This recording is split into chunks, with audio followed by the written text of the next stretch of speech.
Mở súng khá mở súng cu châu cu cọ cu côn khá mở súng khá mở súng tăng sinh khá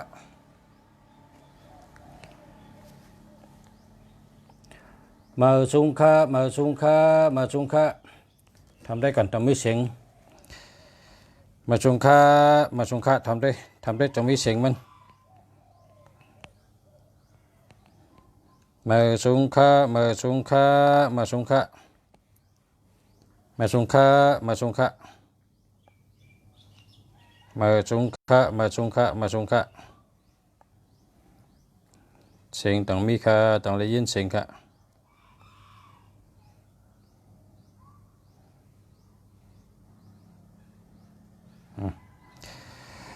มาชงค่ามาชงค่ามาชงค่า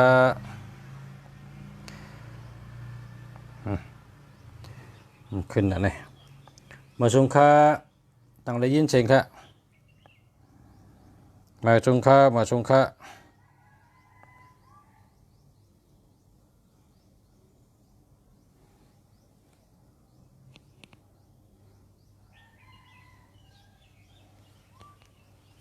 มาชงค่ามาชงค่า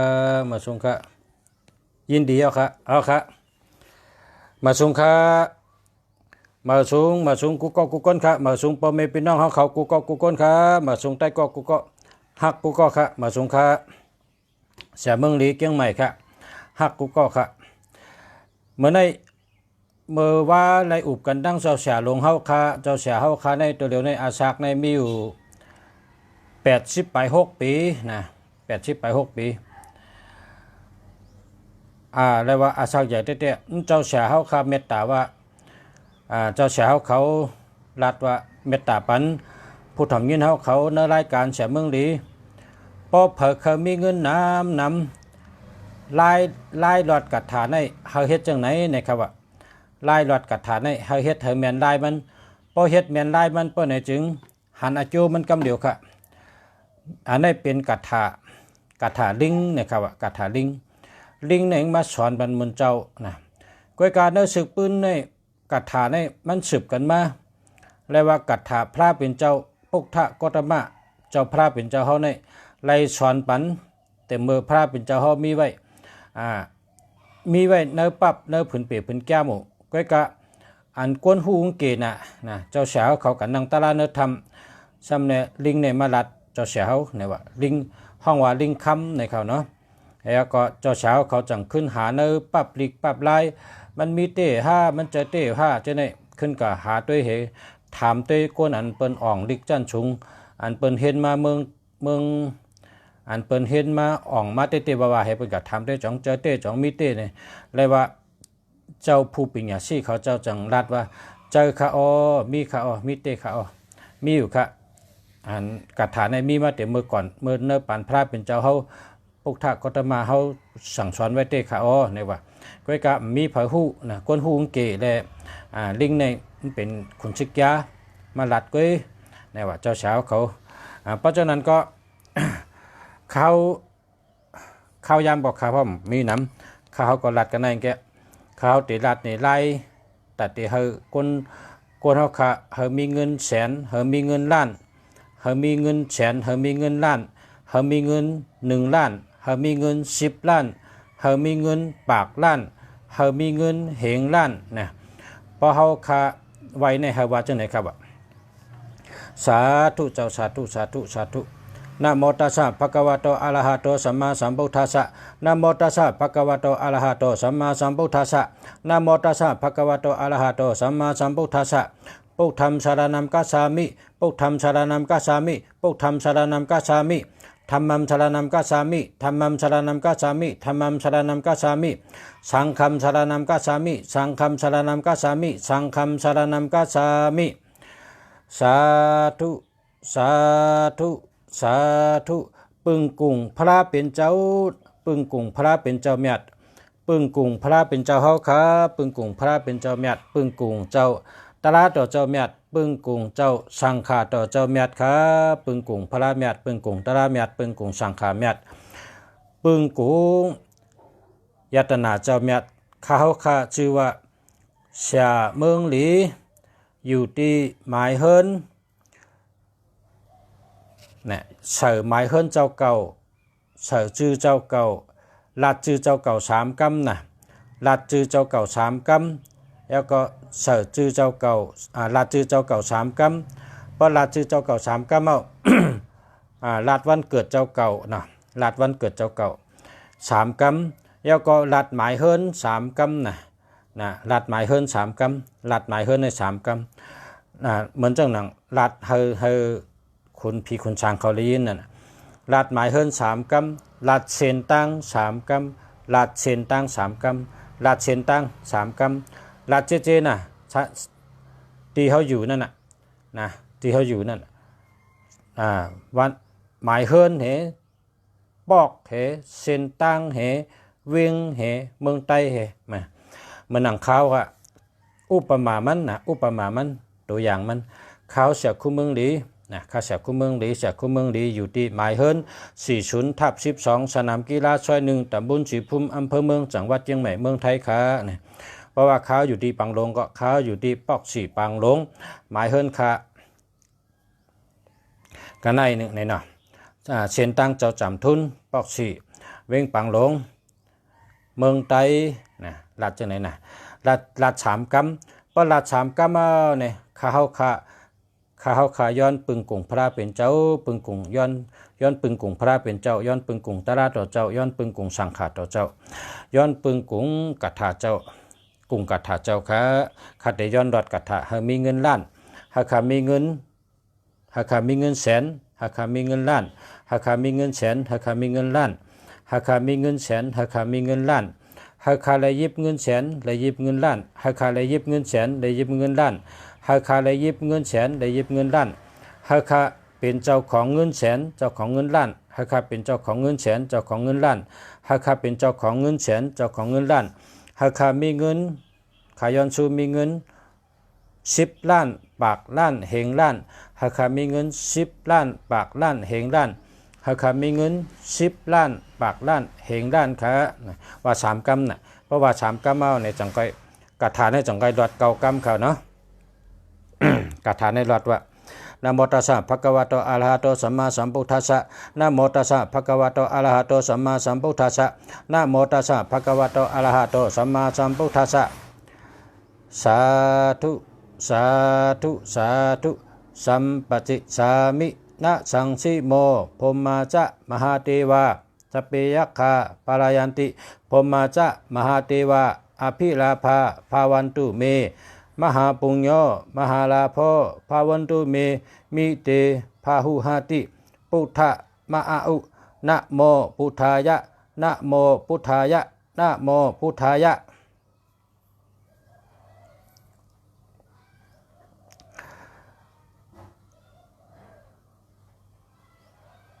สัมปติสามินาสังสิโมพรหมาจะมหาเทวาอภิลาภาภาวันตุเมมหาปุญโญมหาลาภภาวันตุเมมิติภาหาติพุทธมาอุนะโมพุทธายะวิราทายโยวิราคนายังวิราหิงชาวิราทาชีวิราทาชา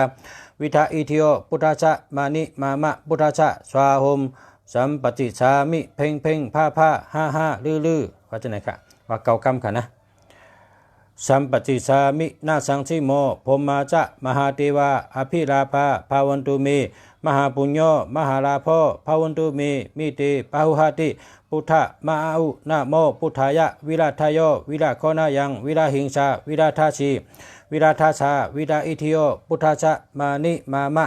พุทธะสวาหมสัมปติสามิเพ่งเพ่งผ้าห้าลือว่าจะไหน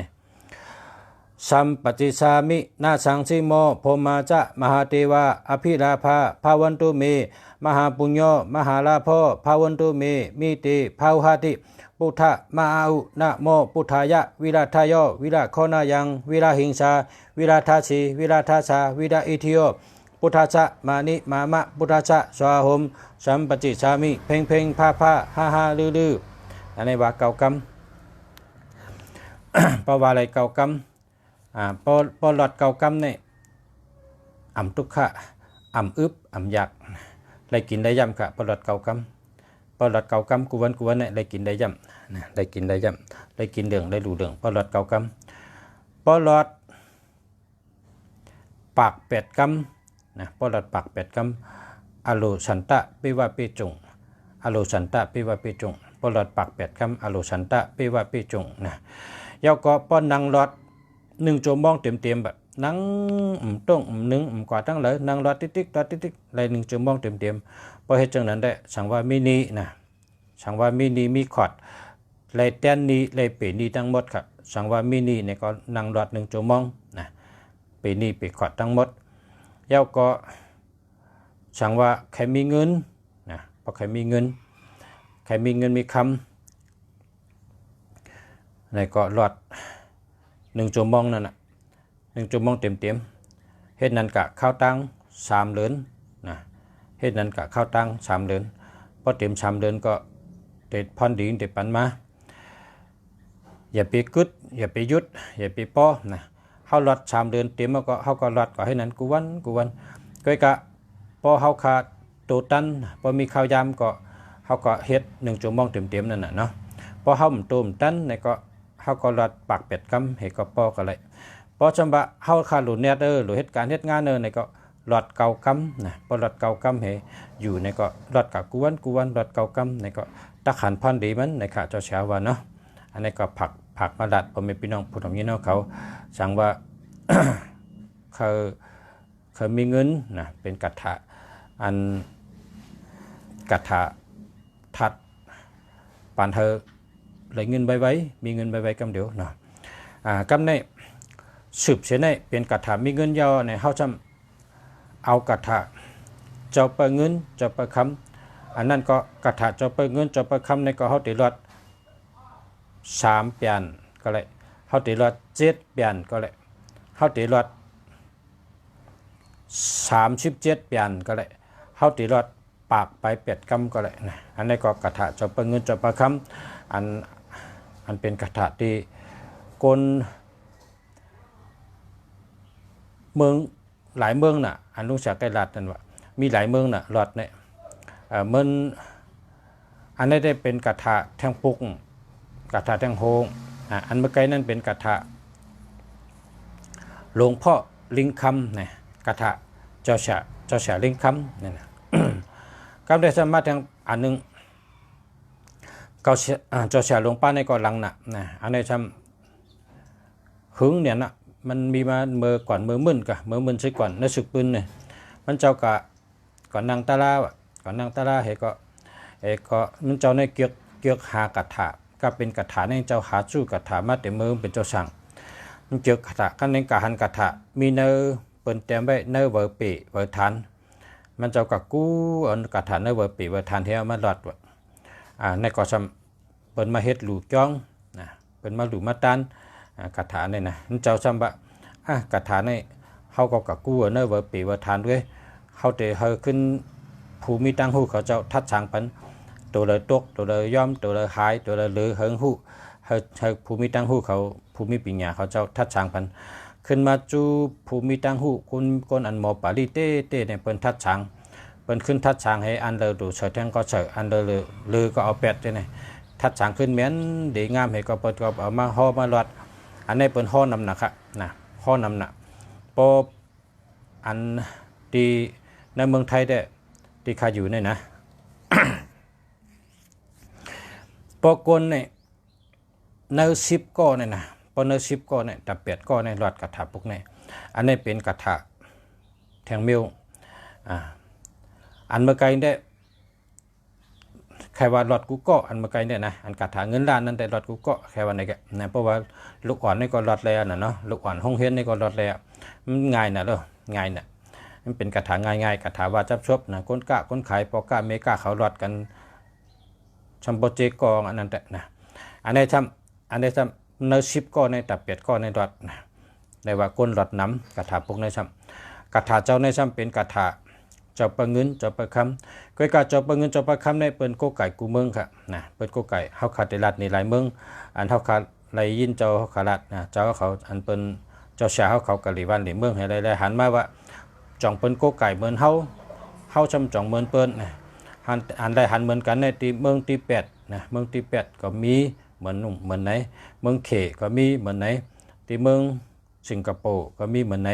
แล้วก็ที่เมืองญี่ปุ่นก็มีเหมือนไหนแล้วก็ที่เมืองอินเดียก็มีเหมือนไหน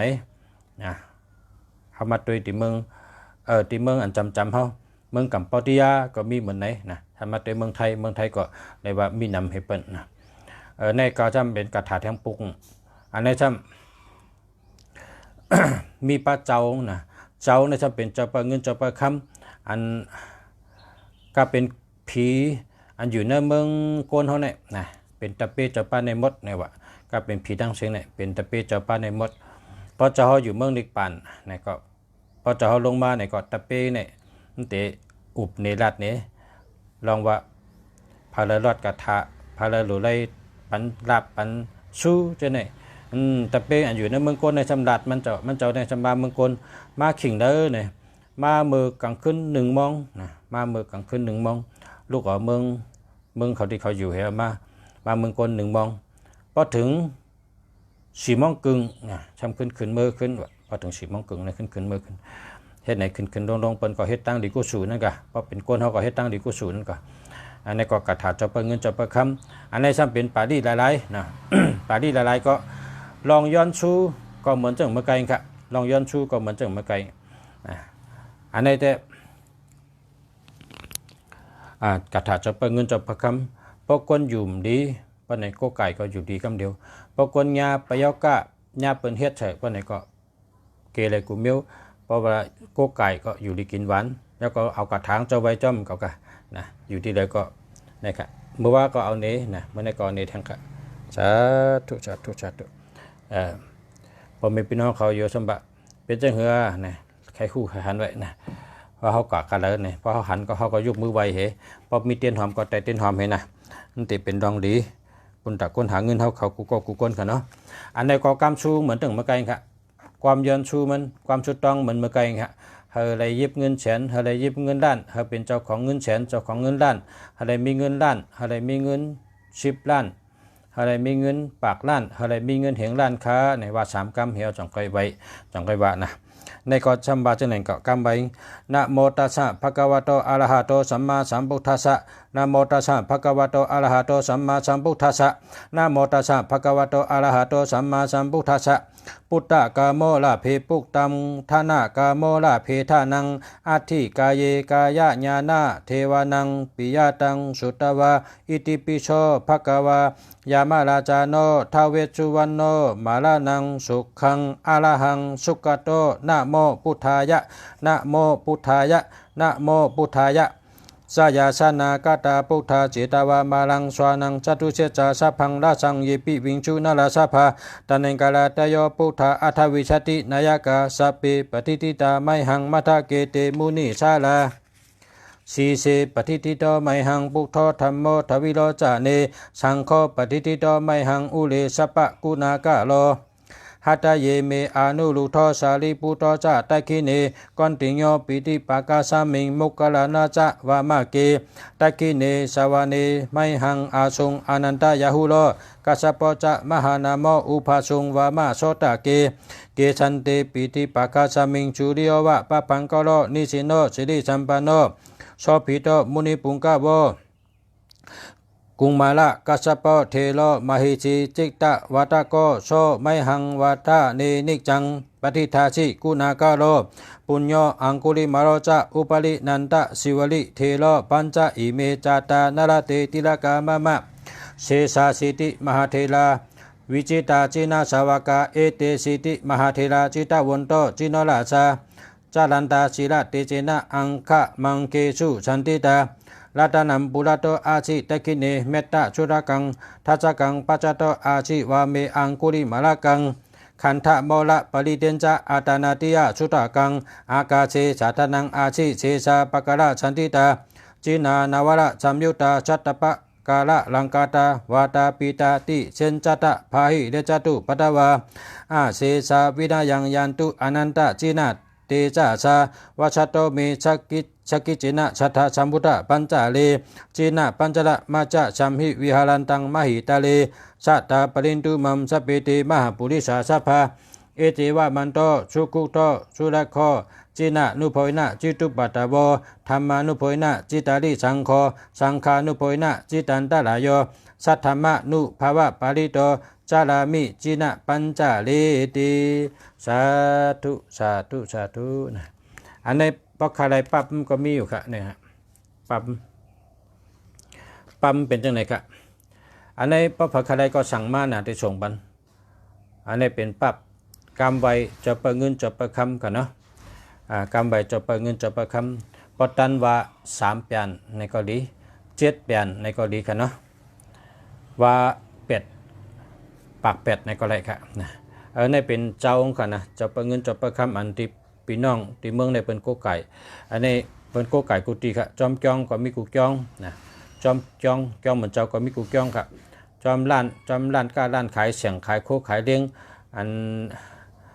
ตีเฮ็ดเป็นเฮ็ดตั้งขายป้ายบักมีเนี่ยเป็นมีกุฏิกะจะเปิดเงินจะเปิดคำนะครับเนาะเอาตั้มไปไล่โกไก่ก็หยาบกะหลู่ไว้น้ำกัด1ก๊อกค่ะนะหลู่ไว้น้ำกัดให้ก๊อกก็แล้วค่ะนะเพราะไข่ไตเต้นหอมในก็เลยค่ะเนาะเพราะไข่ไตเต้นหอมก็เลยนะน้ำในหลู่ไว้1ก๊อกขนาดนะอันนี้ค่ะเนาะเพราะว่าพ่อแม่พี่น้องเขาเคยโกไก่ใครเจ้ามันเหแล้วก็ใครกำไว้ในก็สั่งมาค่ะเนาะอันเป็นไผ่ป้ายหมากมีค่ะป้ายหมากมีหลีไผ่ป้ายหมากมีหลีนะไผ่ปักป้ายหมากมีหลีมีเงินมีคำนำอะไรอยู่ดีกินบ้านหลอดเพหลอดยันเพกลางยันกลางอะไรขึ้นใหญ่มาสูงเหมือนจังเมืองไทยเนี่ยค่ะเนาะที่เมืองไทยเขาโกไก่จังไหนน้ำบันนำค่ะอันนี้ฮู้จักกูก็ค่ะคนเมืองไทยเนี่ยฮู้จักกูก็ฮู้จักกูเฮิรนมีกูเฮิรนมีกูก็มีกุฏินะก็อยู่ก็แล้วก็มีกุฏิแล้วก็ผุยช่างขายโคขายเลี้ยงก็มีกุฏิเฮ็ดตั้งการตั้งขายก็มีกุฏิเฮ็ดการเฮ็ดงานก็มีกุฏิบาก้นหลงบากูแช่น3 ปัน 7 แช่นในเขาโกไก่เตว่าคันเนี่ยนะครับพอมาโดยเจอคือคนอันนับถือศาสนาพุทธพระเป็นเจ้าเนี่ยก็ลองดูลองต้านในเอาดูไว้ดูเตดูว่าค่ะเมืองไทยเนี่ยนะพอเผยมาหันเมืองไทยก็หัวว่าลองดูลองต้านในเป็นดูเตนะดูเตหรือว่าจองเป็นชำบ่เฮืองเปิงเสือเข้มใบกุฏิค่ะพาราก็เข้มจองก็เข้มลองดูลองต้านเป็นเตว่าค่ะเฮ็ดว่าลองว่าหมากมีเนี่ยก็เป็นเมืองหมากมีน่ะเนาะเป็นเมืองสัตเทเมืองปลายหมากมีหลีเมืองถอดเมืองแมดเมืองมีเจ้ามุญหยกของเราคำอุปเปิงพองงามบันเบิงอะไรเมืองอันมีเจ้าถอดเจ้าแมดน้ำพาราแมดตาราแมดสังขาแมดคุณผีคุณช้างอันแมดมีน้ำนะตีไรก็เฮาคาเพราะเฮาคาไรฮู้ว่าเปิ้นมีเมียวหลีเนี่ยเฮาคาก็ขับปังมานะเฮาคาอยู่ตีไรก็เฮ็ดไรครับมันอยู่ที่ใจเฮาขนาดเนาะเพราะเฮาคาอยู่เมืองใต้เนี่ยเฮาคาไรเนี่ยก็เฮาเอาหมอยาเขาแตกปังเอาขนาดเอาหมอยาเขาแตกปังเอาไว้เอาเฮาก็จะเปิดเงินจะเปิดคำมาอยู่เมืองใต้เฮานะมาจ่อยเมืองใต้เฮาคนเมืองใต้เฮาคาไรอยู่ดีกินหวานได้ก็เย็นช้ำชาเฮาได้ขึ้นใหญ่มาสูงเฮาได้กล้ายัดขายหมานเฮ็ดการป้ายมากมีขึ้นใหญ่เฮืองเหมือนหนังเมืองไทยค่ะว่า3 กำสาธุในปังเอาบอกจะเขาแตกปังเอานะพอเมืองในเมืองใต้ก็ปังเอาเจ้าตั้มไปเนื้อเขียงเฮ็ดไว้เข้มๆเฮ็ดไว้เขียงให้ตั้มน้ำให้เฮาใครหลวงก็หลูได้ต้องหลูลองต้านหลูเมียวอันหมอกหอมเนี่ยหมักไม่หังดีเนี่ยนะเต้นหอมเนี่ยเจ้าเนี่ยฮะเนาะในก็เอาป้ายหมักมีดีมายืนมาผักปันพอเมพี่น้องเขาได้ก็เขาผู้ถมีน้องเขากูก็ก้นนะที่ขาหักกูก็หักกูก็กะละวะไวซา